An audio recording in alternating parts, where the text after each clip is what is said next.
This is the service for May 31st, 2020, the Festival of Pentecost. We begin with the first verse of hymn 186, O Spirit of life, O Spirit of God.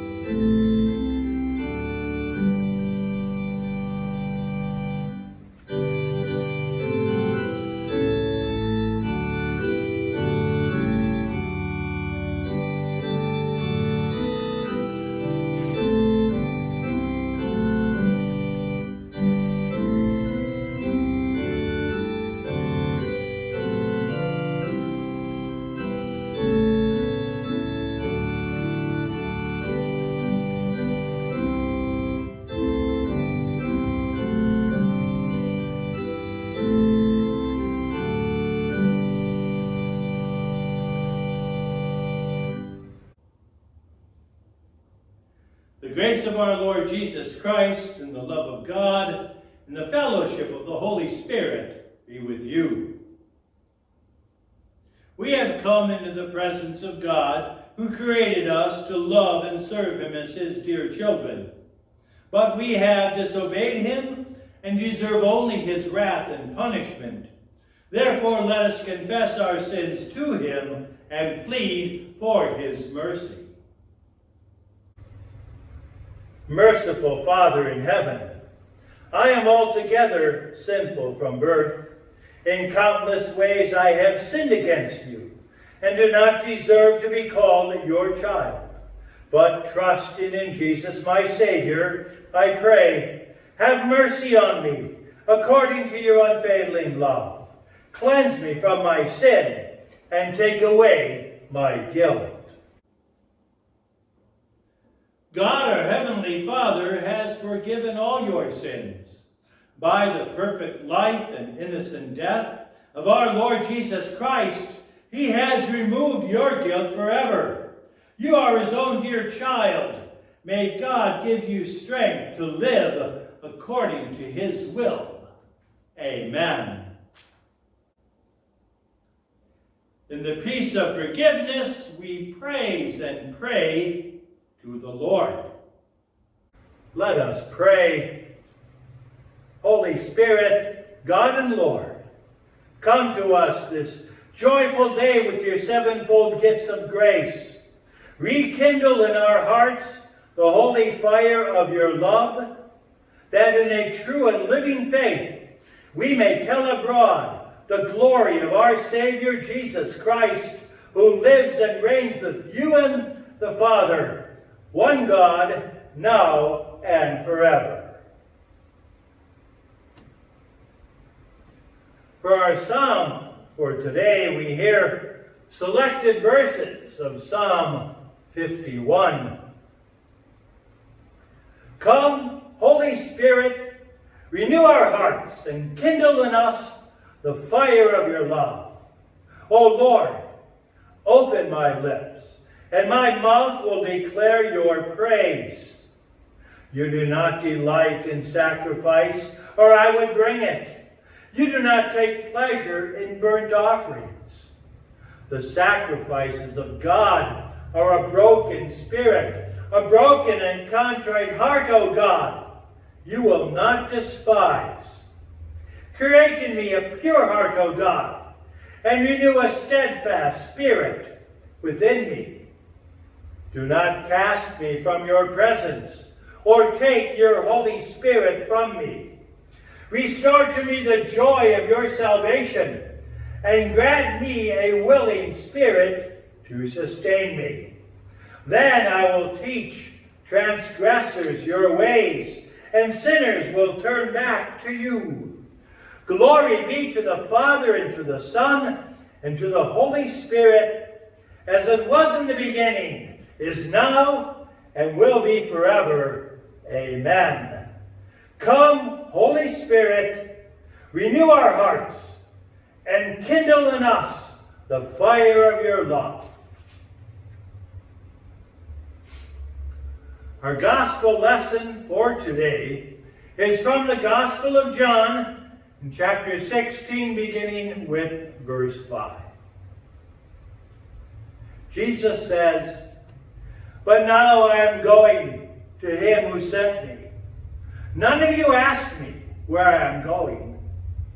Rather, you are filled with grief, because I have said these things.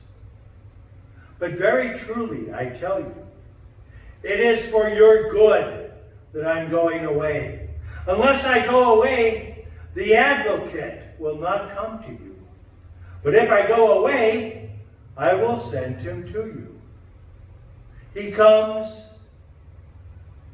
When he comes, he will prove the world to be the wrong about sin and righteousness and judgment. About sin, because people do not believe in me. About righteousness, because I'm going to the Father, where you can see me no longer. About judgment, because the prince of this world now stands condemned." This is the word of our Lord. Praise be to you, O Christ.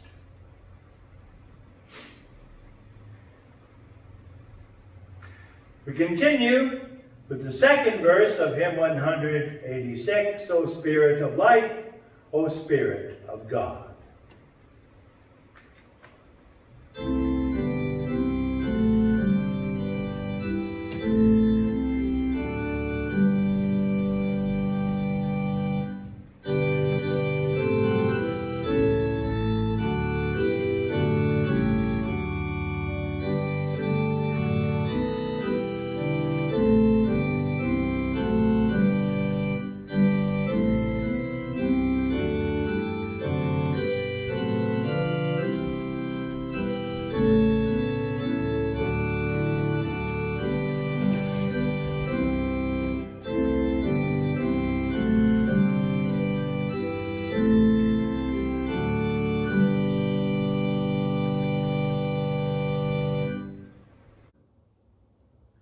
Grace, peace, and mercy are yours from God our Father and from our Lord and Savior Jesus Christ. Amen. The word of God for our meditation is in the book of Acts in chapter 2, beginning with the first verse. When the day of Pentecost came, they were all together in one place. Suddenly, a sound like the blowing of a violent wind came from heaven and filled the whole house where they were sitting. They saw what seemed to be tongues of fire that separated and came to rest on each of them. All of them were filled with the Holy Spirit and began to speak in other tongues as the Spirit enabled them. Now there were staying in Jerusalem God-fearing Jews from every nation under heaven. When they heard the sound, a crowd came together in bewilderment, because each one heard their own language being spoken. Utterly amazed, they asked, "Aren't all these who are speaking Galileans? How, then, is it that each of us hears them in our native language? Parthians, Medes, and Elamites, residents of Mesopotamia, Judea, and Cappadocia, Pontus and Asia, Phrygia and Pamphylia, Egypt and the parts of Libya near Cyrene, visitors from Rome, both Jews and converts to Judaism, Cretans and Arabs. We hear them declaring the wonders of God in our own tongues. Amazed and perplexed, they ask one another, 'What does this mean?' Some, however, made fun of them and said, 'They have had too much wine.' Then Peter stood up with the 11, raised his voice and addressed the crowd. 'Fellow Jews, and all of you who live in Jerusalem, let me explain this to you. Listen carefully to what I say. These people are not drunk as you suppose. It's only 9 a.m. No, this is what was spoken by the prophet Joel. In the last days, God says, I will pour out my Spirit on all people. Your sons and daughters will prophesy. Your young men will see visions. Your old men will dream dreams. Even on my servants, both men and women, I will pour out my Spirit in those days, and they will prophesy. I will show wonders in the heaven above and signs on the earth below, blood and fire and billows of smoke. The sun will be turned to darkness and the moon to blood before the coming of the great and glorious day of the Lord. And everyone who calls on the name of the Lord will be saved. This is God's word.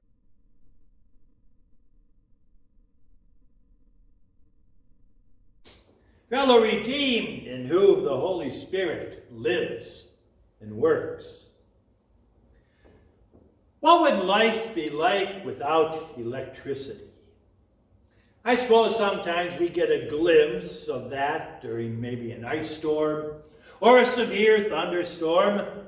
And yet we've become so accustomed to electricity, it's hard to imagine what life without it would be like.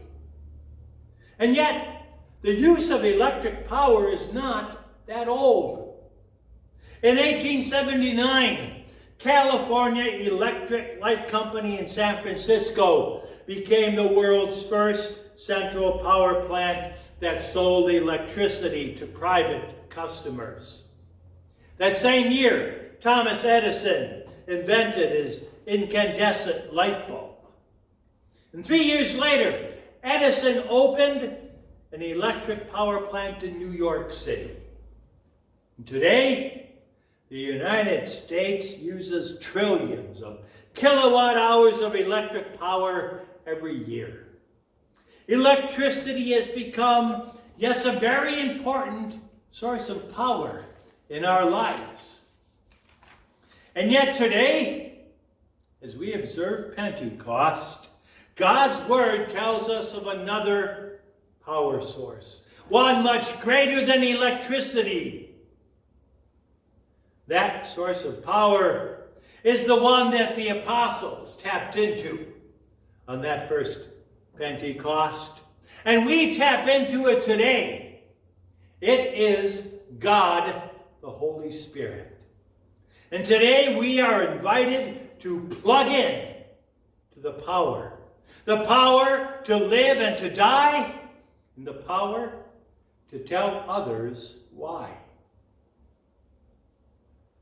As our text begins, you can almost sense the spiritual sparks flying and the power surging.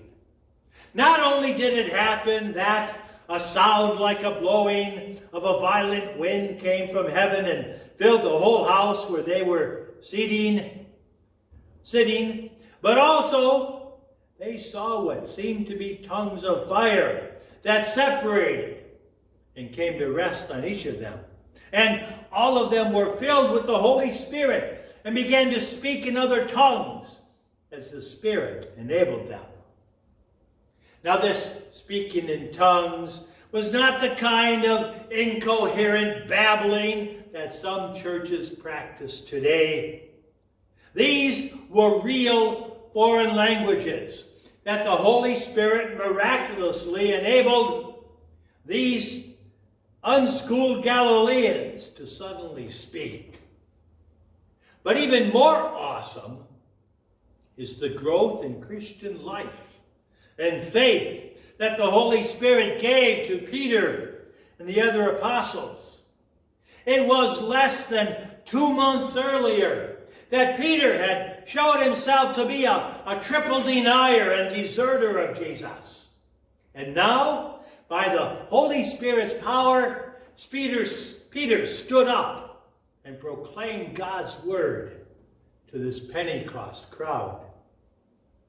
And what power the Holy Spirit gave. And it wasn't just on that day. Peter received spiritual power through the Holy Spirit to live his whole life for God, to overcome the evil forces of the world that threatened him, the temptations that endangered his faith, and even his own sinful nature's weaknesses. And so in his first letter, Peter spoke of that Spirit-given power that the believer has from the Holy Spirit. He says of the believer, he does not live the rest of his earthly life for evil human desires, but rather for the will of God. Battling the devil and sinful pressures from this world on our own would be impossible.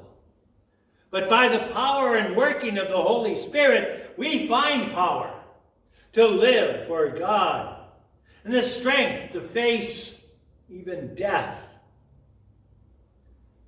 The traditions of the Holy Christian Church tell us that Peter was martyred for the sake of his faith in Rome, crucified upside down.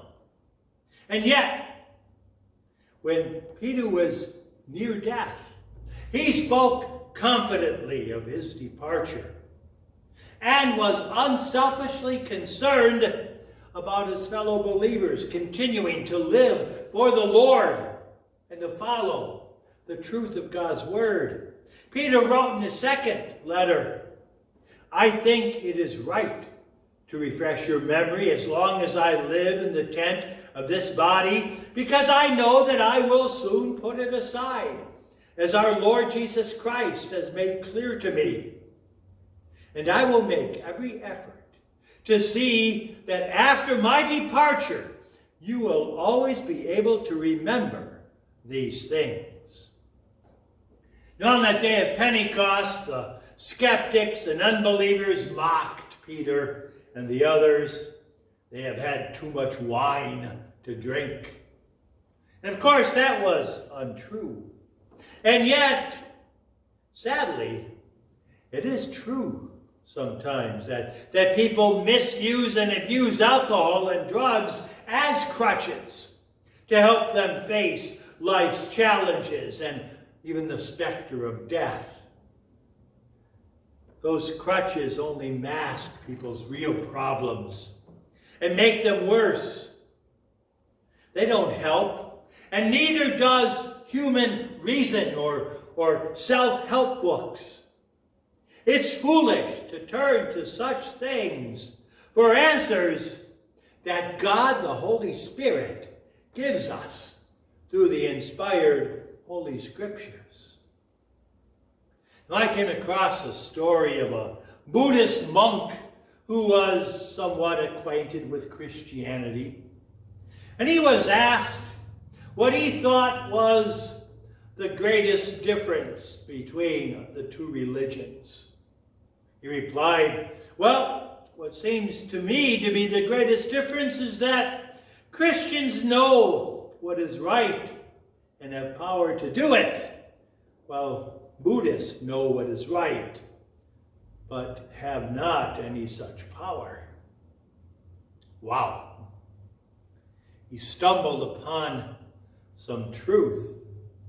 Of course, as the old saying goes, even a blind chicken can find some seed on the ground once in a while. But here, the truth is, yes, it's the Holy Spirit working through the gospel that gives us spiritual life and power. The Bible's full of examples. I mean, where did Joseph get the power to resist the sexual advances of Potiphar's wife and to proclaim, how then could I do such a wicked thing and sin against God? Or where did Moses get the strength to stand up against Pharaoh and tell him, let my people go? It was the same place that Peter, that you, that I find spiritual strength, the Holy Spirit. We recently celebrated Mother's Day a few weeks ago. And in a few weeks, we will celebrate Father's Day. In college and high school graduates are celebrating a completion of a major step in their lives. And yes, this summer I'm sure there'll be many wedding celebrations. Well, where do Christians find the strength to carry out important jobs like being a mom or a dad, and to reach milestones in their lives and remain faithful to God and His Word? Where can we find wisdom and guidance for all of the questions and challenges of life? Where can we find courage and boldness to live as Christians in the face of a wicked world that bullies those who believe? Where can we find the strength to face death, our own or our loved ones? From that same Holy Spirit who strengthened, counseled, and guided Peter and the other apostles. Plug into that power. In the Holy Spirit we find power to live and to die. But Peter not only found the power for himself to live and die from the Holy Spirit, he also found the power to tell others why. It took a great deal of strength for Peter to stand up and speak before that crowd gathered in Jerusalem on that first Christian Pentecost. I mean, there were people there from all over the civilized world, and many of them, because we're told that over 3,000 people were brought to faith that day and were baptized. And yet Peter, this uneducated Galilean fisherman, found the strength to stand up, to point out sin, and to point out the Savior. That power to tell others came through the Holy Spirit who worked in Peter's heart through the gospel. Yes, Peter knew who and what he was, that he was a Savior who deserved nothing but hell's punishment, and to be banished from heaven forever. But Peter also knew and believed in the gospel of God's grace. He believed that God, by grace, sent His one and only Son, Jesus Christ, into this world. He believed that, yes, Jesus obeyed every commandment for Peter and all sinners. That He died on the cross to take the punishment for Peter and all sinners. And that to assure Peter and all sinners, Jesus rose from the dead on that Easter Sunday. That's why Peter urged his fellow Christians to read the Scriptures, to be strengthened by the Holy Spirit through the gospel. He told them, like newborn babies, crave pure spiritual milk, so that you may grow up in your salvation. He said, grow in the grace and knowledge of our Lord and Savior, Jesus Christ. There was a man who was traveling along a dark road on a stormy night, and he met a man coming from the opposite direction. The man said, I think possibly maybe the bridge ahead might be washed out. Well, the traveler paid no attention and kept on going. But a little while later, another man came rushing out of the dark from the other direction and said, "Stop! Don't go any farther. The bridge is out. You have to turn around." This time, the traveler listened, and he turned around. You see that second man's message was proclaimed with power and conviction. And so that man turned back and saved his life. Well, on Pentecost, Peter preached a message with conviction and concern. He had been led by the Holy Spirit to believe the gospel. And he wanted very much to be able to share it with others who were still caught in the darkness of sin and unbelief. Of course, this was not unexpected. The prophet Joel had predicted this hundreds of years before. And in fact, Peter quoted Joel. That the Lord said, I will pour out my Spirit on all people, even on my servants, both men and women. I will pour out my Spirit in those days, and they will prophesy. That word prophesy means simply to preach or proclaim. The courage and the strength to tell others about Jesus comes from the Holy Spirit, who works in the hearts of believers through the gospel. He did it for Peter. He did it for the other apostles. He does it for you and for me. There was a man named John who at the age of 16 had been brought to faith in Jesus as his Savior. And John started to tell others about his new friend Jesus. And one of those people he told was a school friend of his, who also then came to believe in Jesus. Now, although these two men lived in the same town most of their lives, yet they kind of went their separate ways. John became a university professor, his friend a truck driver. But whenever that friend met John on the street, he'd always tip his hat and say, "Thank you, John. Thank you." Well, one day John told somebody, "I know just what he's going to say when I meet him on the streets of gold in heaven." He's going to say, "Thank you, John. Thank you." Is there someone who needs you to be a friend like that? You can do so because of the power of the Holy Spirit. Through the gospel, the Holy Spirit has brought us to faith. He's convinced us that our sins are forgiven by the blood of Jesus. He enlightens us with his gifts. He assures us of everlasting life. And the Holy Spirit works in us, a concern for the soul of others. And he will strengthen and give us courage to tell others about our friend and Savior Jesus, just like he did for Peter and the other apostles. Yes, Pentecost reminds us that we are plugged in to the power of God, the Holy Spirit.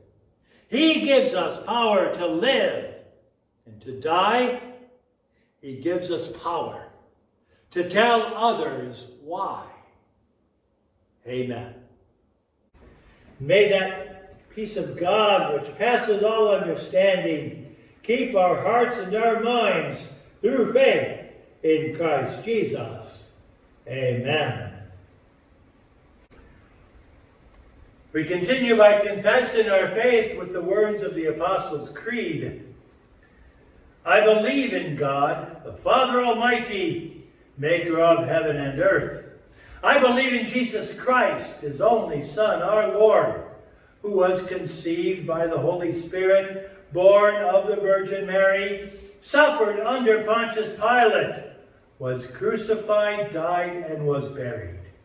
He descended into hell. The third day he rose again from the dead. He ascended into heaven and is seated at the right hand of God the Father Almighty. From there he will come to judge the living and the dead. I believe in the Holy Spirit, the holy Christian church, the communion of saints, the forgiveness of sins, the resurrection of the body, and the life everlasting. Amen.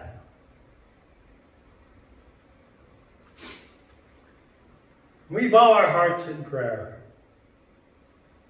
O Holy Spirit, who on the great day of Pentecost descended on the disciples and set their hearts on fire with your blessings, We pray that you would enter our hearts daily through your word and stir us up to wholehearted devotion to our Lord and Savior Jesus Christ. Open our lips to testify to the living hope which you have created in us through the risen Christ.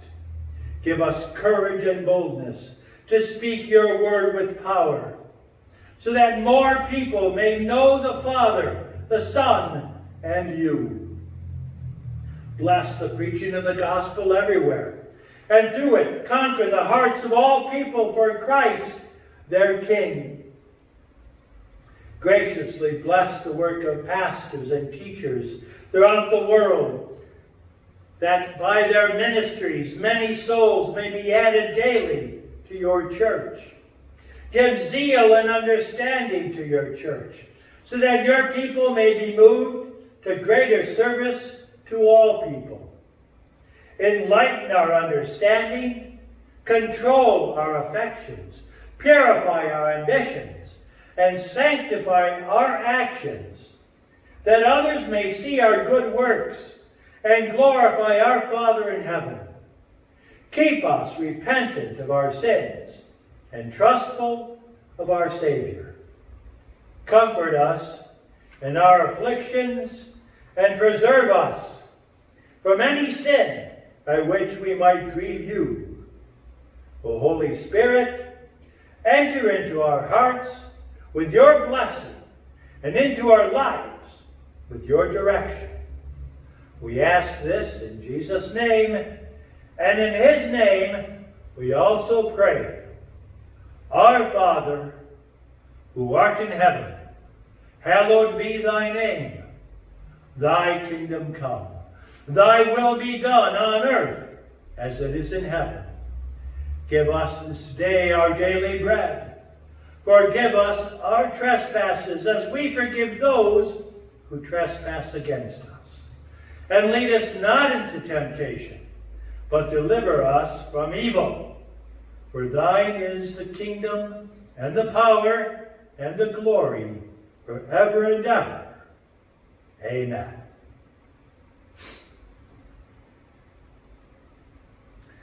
We continue with verse 3 of hymn 186, O Spirit of life, O Spirit of God.